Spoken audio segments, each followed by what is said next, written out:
Bonjour à tous, bienvenue dans les tutoriaux de la suite FinUp. Aujourd'hui, on va vous présenter la signature électronique. Celle-ci est intégrée, entre autres, dans une procédure de type AML auto. On rentre dans l'application et, si c'est un nouveau dossier, on lance un dossier de type auto-APCAL, financier APCAL ou de type AML. Afin d'aller plus vite, je vous ai préparé un dossier où tout est déjà rempli. On voit ici au-dessus les différents steps et on voit vraiment que tout est orienté pour l'AML. Donc, on a les données de base, numéro de téléphone et email. Email, c'est mieux pour pouvoir envoyer la signature, sinon ça ne marche pas. Ensuite, on a les différentes données de la personne. Et on arrive sur tout ce qui est AML. Là, ça permet de valider le fait que vous pouvez travailler avec votre client, que vous avez envoyé les documents, et ainsi de suite. La première chose à faire, c'est de décider des produits qu'on va lui proposer. Comme ça, quand on revient, on peut les lier et ils vont apparaître automatiquement dans le comparateur. Vous avez la possibilité de remplir via un formulaire tous les champs nécessaires au type de document qu'on veut imprimer. Ici, on est sur un document de type APCAL et on veut avoir les exigences et besoins. Ce sont des formulaires dynamiques où les différents champs vont apparaître en fonction de ce qu'on voit dans le document. Et vous allez voir que ici, les différents champs sont pré-remplis automatiquement avec le choix que l'on a fait. On n'a plus qu'à remplir le strict minimum. Vous voyez qu'il n'y a pas énormément de champs obligatoires. Ils apparaissent avec une petite flèche ici sur le côté. Donc, une fois que vous avez rempli le strict minimum, vous pouvez revenir sur la procédure et vous pouvez l'imprimer. Je les ai déjà imprimés et je les ai même attachés puisqu'on voit petit œil.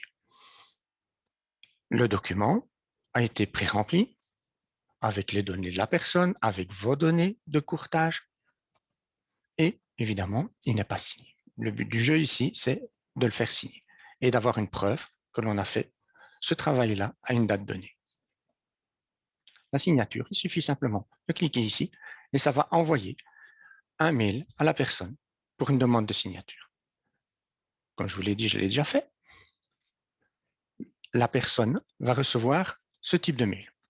Toutes ces informations, évidemment, seront les vôtres. Mais ici, on voit qu'on est sur Info FinUp et qu'on est dans un environnement de test. Quand on clique sur ce lien, on voit apparaître le document dans le système de signature. Nous travaillons avec SignHost. Le document est consultable.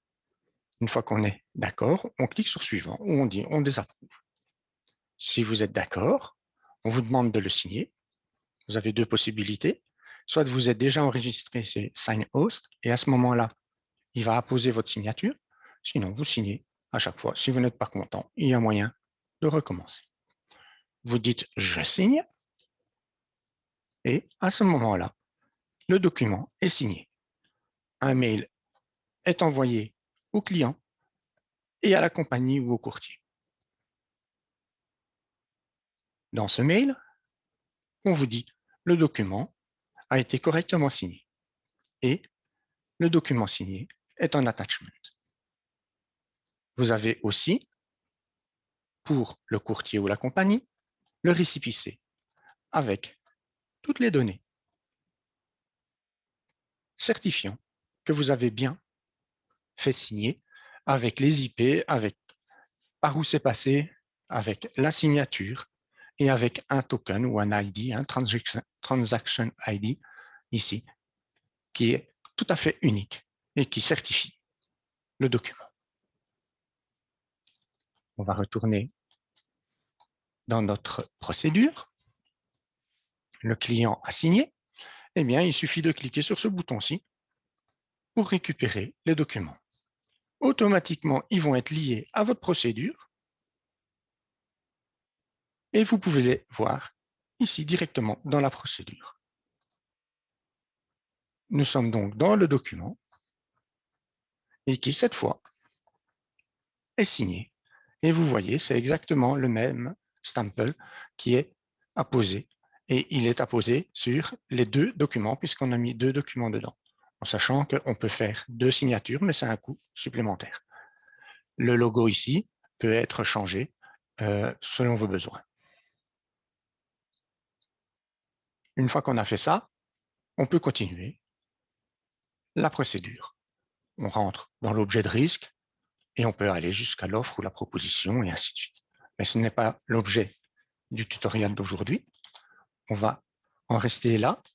Je vous remercie pour votre attention et à bientôt pour notre prochain tutoriel.